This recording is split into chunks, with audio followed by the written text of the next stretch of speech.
Ito po yung nireklamo ng may-ari ng sasakyan mga idol, no? Yung pagliko ng kaliwa at kanan ay tumutunog. Yan, no? Itong tie rod inang sira mismo, dito pinakasira sa tie rod sa bandang kaliwa. Grabe to.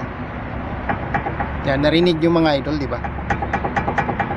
Yan ang kailangang i-replace natin. Delikado po yan.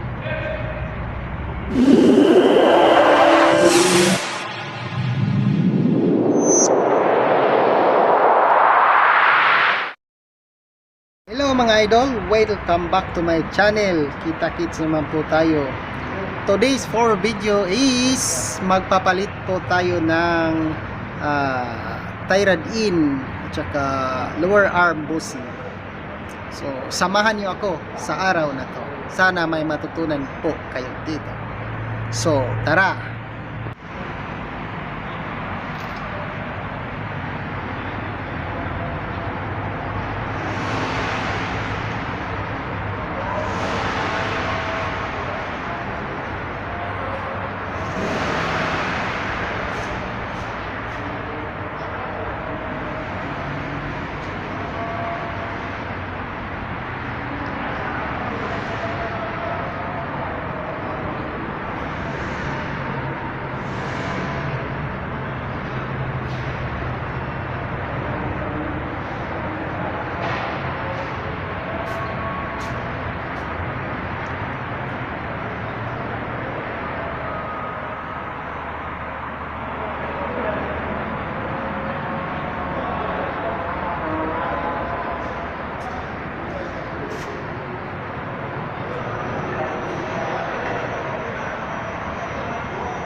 Ito po mga idol, no, yung pinapalitan natin yung or papalitan natin yung bushing niya sa lower arm. Yan po, sirang-sira na.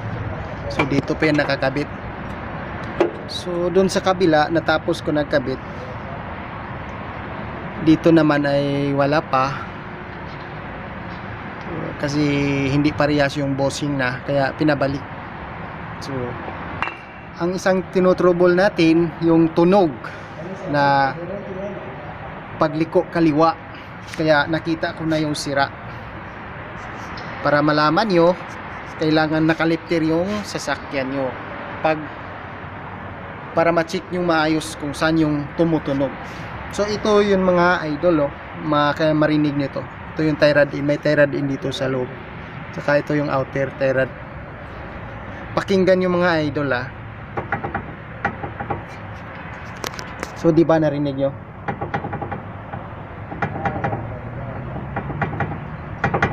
Grabe ang lakas. So delikado na po yan, kailangan nating papalitan. Kaya sinabi ko sa may-ari, ang owner ng sasakyan, kaya need to replace, iwas aksidente. So abangan nyo lang bukas mga idol, no, pagdating ng pyesa. Okay. Ayan po guys, no, nakakabit na po natin yung bagong tie rod in. Ito yung tie rod in nya. Tsaka ito yung kakabit pa natin yung outer tie rod in nya. Ito yung mga bago niya. Ayan. Tsaka yung may box na kasama. Ito yung mga bagong tie rod in nya. So yan, binabaklas ko na natin yan.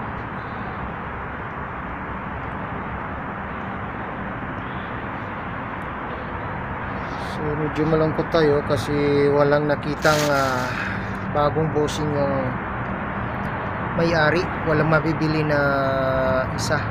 Wala siyang nakita.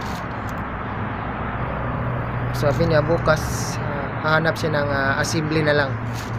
Bibili siya ng dalawa ng lower arm mga idol.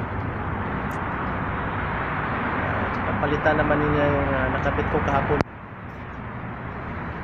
Yun. Pati dito napalitan ko na rin yung tie rod in nya. Bago na po yan.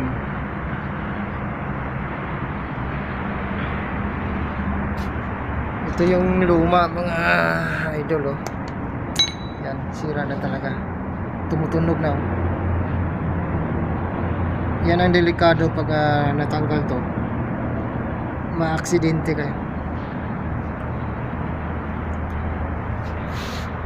Yan, so simulan na natin linis tong linisin natin tong kalawang. Nilagyan ko ng oxidel ko yan para makuha.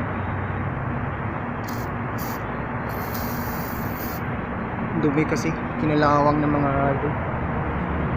Tsaka lagyan natin ng grasa yan.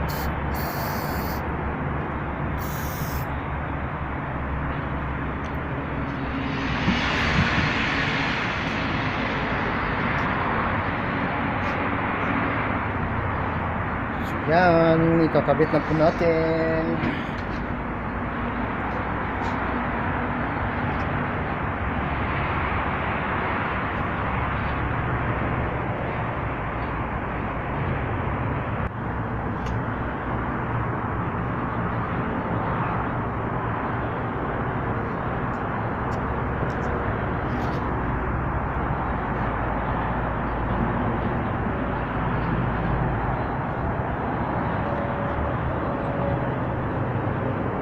Hindi ba nakuha yung dumi mga idol?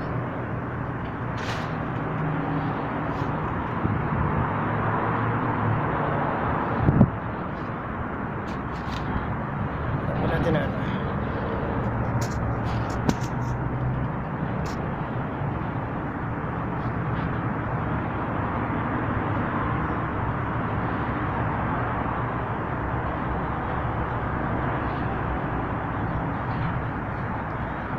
Lagyan natin ng grasa pagkatapos. So yan, medyo nakuha na yung kalawang.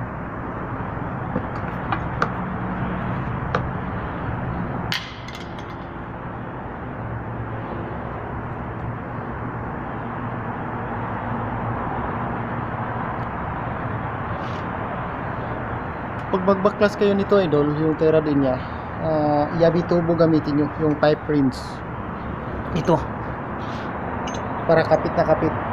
Yan, ganun nyo lang siya, diba? Kapit na kapit talaga yan, hindi kayo aksidente. Tsaka lagyan yung tubo kung matigas, no?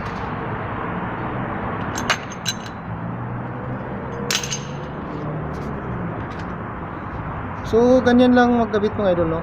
So ayan mga idol, no, hanggang dito lang po tayo magtatapos ang ating vlog. So sa mga baguhan pa dyan at kayo ay nanonood, i-subscribe nyo na ako para sakaling may matutunan din kayo, no? So please like and share lang. Okay, bye bye.